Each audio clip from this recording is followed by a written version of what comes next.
Assalamualaikum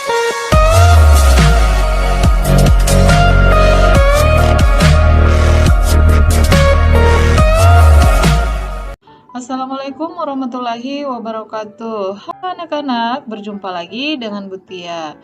Kali ini Ibu akan membahas tentang pembahasan pada bab 3, yaitu renang.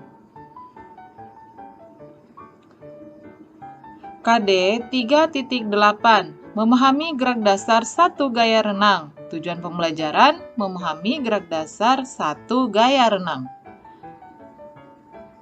Teknik dasar renang gaya bebas. Renang merupakan jenis olahraga air yang melombakan kecepatan sang atlet dalam berenang dengan peraturan yang sudah ditetapkan oleh dunia yang bernama FINA. Sementara itu, PRSI atau Persatuan Renang Seluruh Indonesia merupakan induk organisasi dari cabang olahraga renang di Indonesia. Kegiatan renang dapat dilakukan di kolam renang dalam atau indoor maupun luar ruangan atau outdoor. Renang gaya bebas yaitu renang yang dilakukan dengan posisi badan telungkup, gerakan kaki seperti menggunting di air, yaitu naik turun bergantian, dan ayunan lengan ke depan secara bergantian melalui sendi bahu. Teknik renang gaya bebas mengharuskan untuk menjaga formasi tubuh tetap lurus dan bernafas secara ritmis di setiap kayuhan tangan dengan cara memiringkan kepala. Berikut beberapa teknik dasar renang gaya bebas. Yang pertama, pernapasan. Cara bernapas saat berenang gaya bebas berbeda dengan bernapas di darat. Saat berenang, kamu bernapas menggunakan mulut. Dan untuk pengambilan napas pada saat berenang dapat dilakukan dengan cara miringkan kepala ke kanan atau ke kiri. Pengambilan napas dilakukan pada akhir gerakan menarik. Sebagian mulut atau seluruhnya di atas permukaan air untuk menghirup udara. Masukkan kepala ke dalam air, kemudian hembuskan napas melalui mulut. Udara dikeluarkan sedikit demi sedikit sebagai bentuk pengaturan napas. Ulangi gerakan pernapasan tersebut sampai 10 kali atau 15 kali gerakan. Adapun latihan-latihan dalam pengambilan nafas renang gaya bebas sebagai berikut. Yang pertama dengan menggunakan bantuan papan pelampung, dan yang kedua pembelajaran napas renang gaya bebas diawali dengan gerakan meluncur. Yang kedua yaitu gerakan tangan, teknik dasar gerakan tangan. Gerakan tangan dilakukan seperti mengayuh bergantian kiri dan kanan. Tangan ditarik keluar ke permukaan air apabila akan diluruskan ke depan. Cara melakukannya, berdiri di dalam kolam dengan posisi kaki selebar bahu, bungkukkan badan hingga sejajar permukaan air, kedua tangan sejajar dan lurus ke depan dengan jari-jari tangan dirapatkan. Tangan kanan ditekuk kemudian diluruskan ke depan di atas permukaan air, sementara tangan kiri tetap lurus. Pada waktu tangan kanan kembali lurus ke permukaan air, segera tangan kiri melakukan seperti gerakan tangan kanan.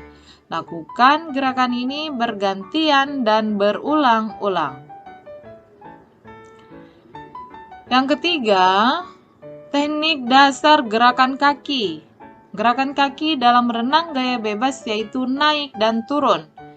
Pada waktu menaikkan kaki, posisi kaki harus lurus tapi tidak boleh kaku. Cara melakukannya, telungkup di permukaan air, kaki bergerak ke atas dan ke bawah secara bergantian. Gerakan kaki mulai dari pangkal paha. Lakukan gerakan ini berulang-ulang. Yang keempat, meluncur.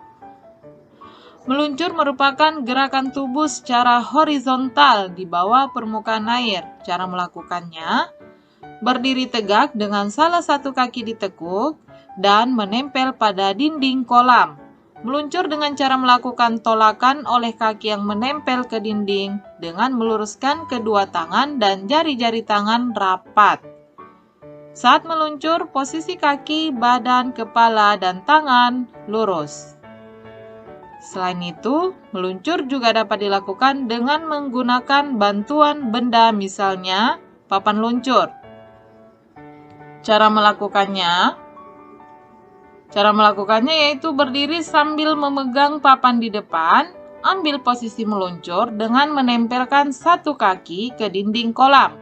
Meluncur dengan cara melakukan tolakan oleh kaki yang menempel ke dinding dengan kedua tangan lurus memegang papan luncur. Yang kelima, kombinasi gerakan kaki, lengan, dan pernapasan. Gerakan meluncur dengan posisi badan telungkup. Gerakan ini dilakukan secara berulang. Jarak yang ditempuh makin lama, makin jauh. Apabila gerakan tersebut sudah dikuasai, maka latihan dilanjutkan ke tahap selanjutnya. Untuk latihan tahap selanjutnya yaitu lakukan gerakan kombinasi kaki, lengan, dan pernapasan. Pengambilan udara dilakukan setiap 2 atau 4 kali gerakan lengan. Latihan ini diulangi beberapa kali, makin lama jarak yang ditempuh makin jauh. Yang keenam, teknik dasar-dasar keselamatan di air. Mengenal kemampuan diri adalah langkah awal untuk menentukan bagaimana sikap kita selama berada di air, sehingga mampu memperkecil terjadinya kecelakaan di air. Berikut beberapa peraturan yang harus diperhatikan ketika berada di kolam renang, yaitu tidak berenang apabila sakit, mempunyai penyakit menular, atau penyakit yang membahayakan. Tidak membawa barang berharga, tidak saling menarik atau mendorong, tidak mengganggu teman yang sedang berenang, mengikuti semua petunjuk dan aturan. Tidak makan atau membawa makanan ke kolam renang. Jika belum bisa berenang, gunakan pelampung untuk latihan berenang. Memakai pakaian renang yang baik dan sopan, memperhatikan tata tertib di kolam renang, menyimpan dan mengamankan pakaian, tidak berlari-lari di tepi kolam, menyesuaikan kemampuan diri dengan kedalaman kolam renang, melakukan pernapasan sebelum masuk ke air, yang bertujuan untuk mencegah terjadinya kejang-kejang otot pada saat berenang. Bentuk pemanasan misalnya menggerak-gerakkan badan atau dengan lari-lari kecil, membasahi muka dan badan. Baik anak-anak, untuk pembahasan pada bab 3 cukup sampai di sini. Sampai jumpa pada pembahasan berikutnya. Jangan lupa like and subscribe-nya ya. Assalamualaikum warahmatullahi wabarakatuh.